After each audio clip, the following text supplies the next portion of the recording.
to be female is not a moral category. And it used to be thought in the 19th century, suffragettes would argue that, Right. what we need is the beautiful, angelic, domestic, loving, no, she's like that because she's home. She got nothing else to do. I mean, she might not be like that, but she could be. Mm-hmm. She's not, trying to get a promotion, So that's a carryover. You can idealize women, and women can embody that ideal, but they can't embody that ideal and be stockbrokers. These are different scripts. I don't like role because it suggests it's artificial. Mm-hmm. But different assignments. Mm-hmm. You send us out to be a Navy SEAL, we probably won't be that lovable. Mm-hmm. You will be, but you're more secure, but I won't be because I'm insecure. So anyway, I would take issue with that, but I guess I want them to ask the questions that the book is addressing, why should I live? What's the theme of my life? What are the odds against my realizing this theme?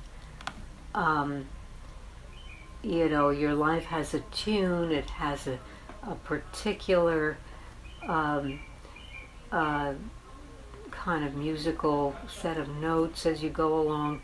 How do I get on key, not off key? How do I pursue my destiny without getting, so that the gears lock, or so that they're turning nothing in the mechanism? How do I get the gears to turn in my life? Mm-hmm. How do I get to be concrete? How do I get to be real, not just, a twinkle in my Father's eye? Mm-hmm. And is my life going to be important? Is it going to have adventures? Is it going to be authentic? What is it to be authentic? If I'm a woman, I don't want to be somebody else's version of the woman I am. I don't even think it's attractive to be a cut-to-pattern woman, even if it's the most fashionable pattern. A woman, in the nature of things, attracts. What do I want to attract, and how do I want to do that?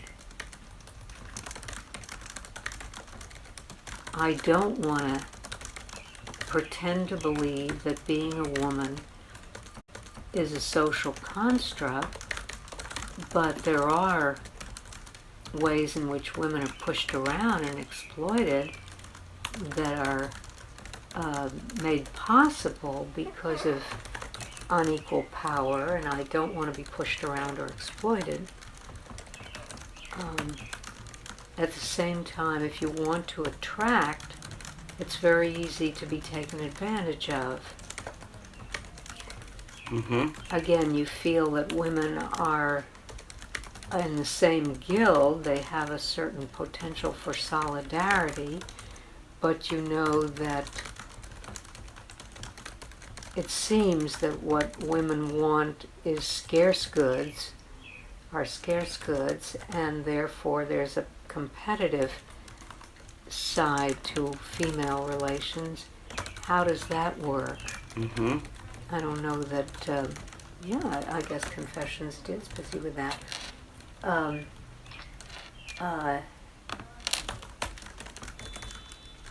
Why do you think there's this narrative of scarcity? And do you feel like the scarcity is real. To an extent, yeah. It's not artificial. There aren't that many good men. Okay. You know. There are two ways in which there's scarcity.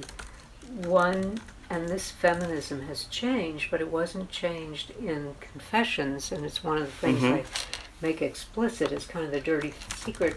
There's a scarcity of youth. It runs out.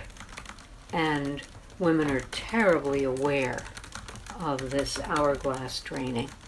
And in my day, 23, and you were yesterday's newspaper. So, I mean, I said to Mary the other day, the one thing with all its flaws that feminism has given us is years. Oh my gosh. You know, and the reason it has is not just because it laid it down that now we got years.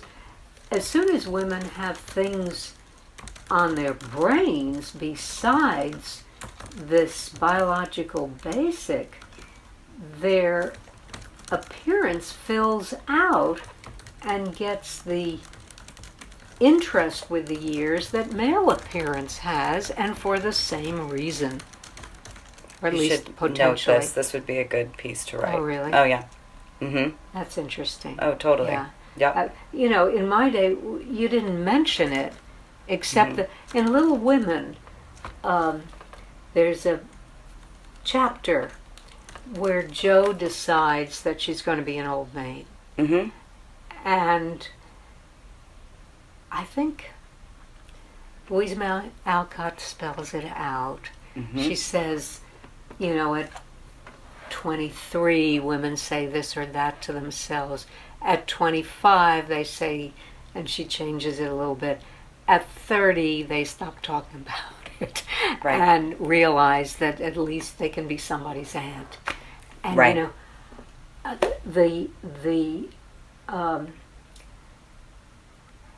you know, it's like the feminine, which can be idealized, and that's not to be trashed.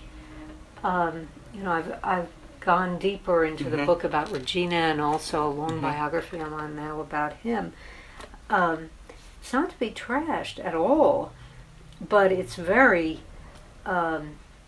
two-edged kind of sword. The feminine, with its potential for idealization, can turn into its opposite. Its potential for a repudiation that's practically cosmic. I do not think that men, I mean, I don't know, in this life I'm not one, and I guess a man who fails at everything and winds up, you know, drunk in the Skid Row is not something you want to, that wants to go back and show mother what it's achieved. But on the whole, the sense of failure in the feminine department that a woman feels is at risk seems to me, as a woman who's lived through an era before they, you know, found all these mitigating ways of dealing with the matter, cosmic. You know, and so the competition between women, I mean, did I tell you that a friendship that was forfeited? We are talking more, I mean, by email, and one of the things she is telling me that I never quite knew was that her mother would beat her at the age of 6 months. And so the ability to vaporize me, you know, to simply erase me, she learned from a good school, you know, from a accredited school of vaporization. Women can do that to each other because they feel themselves at risk of exactly that. And so they can, I remember when we were taking Phyllis Chesler up to the temple from Manhattan where she lives, and she was asking, was there any problem about getting this talk approved? Problem, I have an ulcer, or an incipient ulcer, and I described, what, not in detail, but what kinds of Molotov cocktails were thrown at me when I was at risk of succeeding. It just suddenly, the people who actually sponsored the talk and voted for it lobbied against it in front of the board. And I was there, not a board member, as the only one to lobby for it. The infamy, they've all got an infamy. Sure.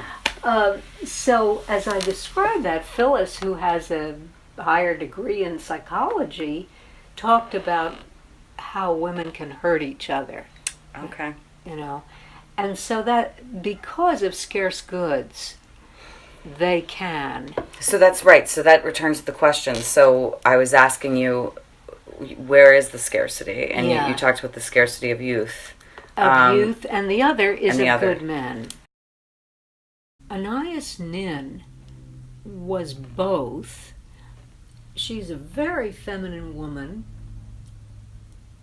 I wouldn't want to get around, well, with Jerry, you can't get Jerry, because I was once looking at some Egyptian mummies with Jerry with the encaustic portrait, and there was one with bangles, and everything, just, I said, what would you do if she walked in the room? He said, I walk out the other door. You can't. But Jerry, unlike most men, does not want to be manipulated. Most men do want to be manipulated. So, oh my God. I would You're not. You're right. I would what? not. Let's face it, the birds and the bees. So, I would not take any other man around Anais Nin, because he'd be gone. Come into my parlor. I'm wearing something you haven't seen before, such a robe, such an oriental lavishness. I am totally non-judgmental. Here is my chaise longue. You will find it big enough for two. Yeah. So she's happy, but the women whose men she has lifted for the nonce are less happy. Yeah. And that was my experience in the counterculture. Yeah. Where the would-be Anais Nin, the sort of bargain basement Anais Nins, would be floating through social space and lifting the guys of other girls on the grounds that we can't be, as they used to call it, bourgeois. So they still call it. They still call it bourgeois. Yeah. Yes. So we are talking a situation which has its analog for women of the obvious competitiveness, the sort of war of all against all, that is part of social life for men, even in civilized countries. So the question of how I shall proceed down the yellow brick road of life is a question fraught with perils. And that, especially in first youth, is not known. So there is an Ariadne's thread through the labyrinth, and I think, rightly understood, Confessions gives you a good idea of where to locate it, or certainly where not to find it, and also something of the, lions and tigers and bears that beset the path. This is great imagery. Good. So that's what I think Confessions is about. There are also very specific counter-cultural, not in the 60s sense of counterculture, but really running counter to the cultural messages of today, countercultural information for example, there is an inequality that is sexual, and that therefore women cannot, by the nature of their feminine selves, oppose except hypocritically.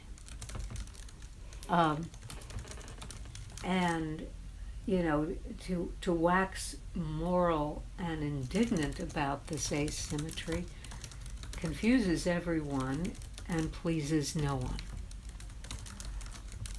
See, this is what's different. Uh-huh. So you're saying, I mean, it is. I mean, it's the counterculture, and that's, I mean, true, in my opinion.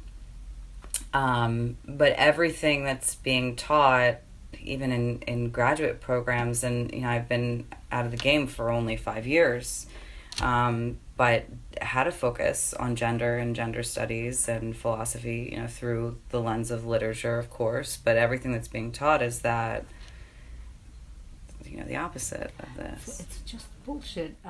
I had been out of the swim for a while. Because I'm familiar with her. Yeah, and I walked over to Paul Benasarov, who was a big macher and very brass-knuckle kind of philosophy, and I happened to know him through family connection, and I said, Paul, I've been away for a while. What's absolutely in the wind?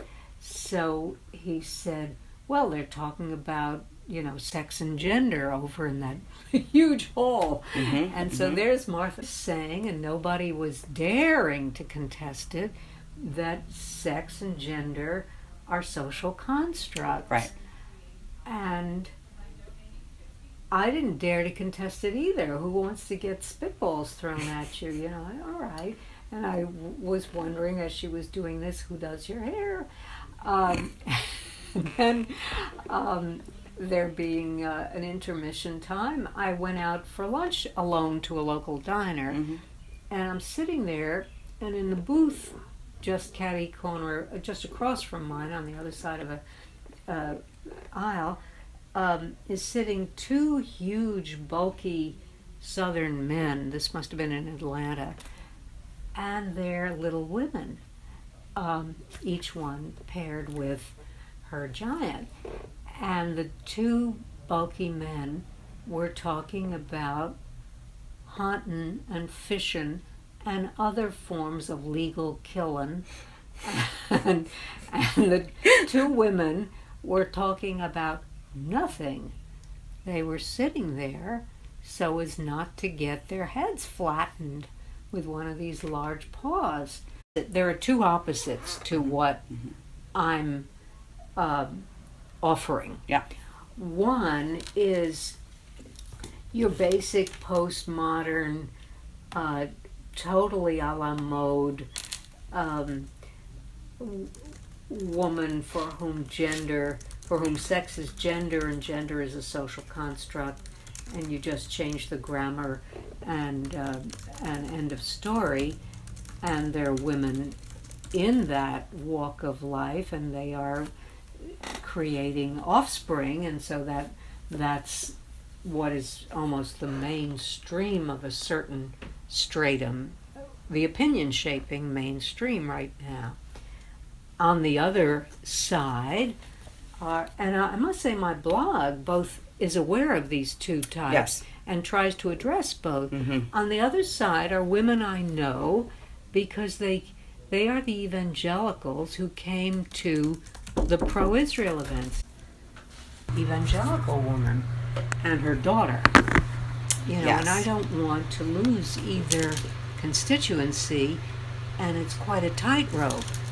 You know, it means I don't say everything I think, because I'm aware that these are the boundaries of our audience, and I want to keep I want to address people who are sitting in very different bleachers. When Norman Mailer's second book, after he wrote The Naked and the Dead, whatever it was, The Deer Park or something, okay, got panned in the usual American style. A promising young novelist has flopped, has burned himself out. Too bad, Norman, bye-bye. I think he wrote a book called Advertisements for Myself, and he also took out ads in the Village Voice. Really? Yeah, which said, all over America, the Deer Park, or whatever book it was, is getting nothing but raves. And then he would quote all these people who were puking. That's hysterical. On his second book. Oh my gosh, that's so funny. Instead of trying to dredge up from the moribund past all the endorsements I almost never got, and the tepid to, that Publishers Weekly said about conversions, don't buy this book. People really went out on a limb. Why don't I just say, something instead of blurbs? Okay. Which say, all over America, Abigail L. Rosenthal has drawn the following comment. Who is she? Oh my gosh, that's so funny. Who the hell is she? Right. The Milwaukee, milker. Oh my God. And the New Hope, desperate New Hope. Desperate and New Hope. That's so funny. For crying out loud, instead of doing these things that so many people have earned the right with their cocktail parties, with their suck up, with their put out, with everything they've got in them, that they should live and be well and prosper, live long and prosper much. I have devoted a lifetime to accumulating none of the above.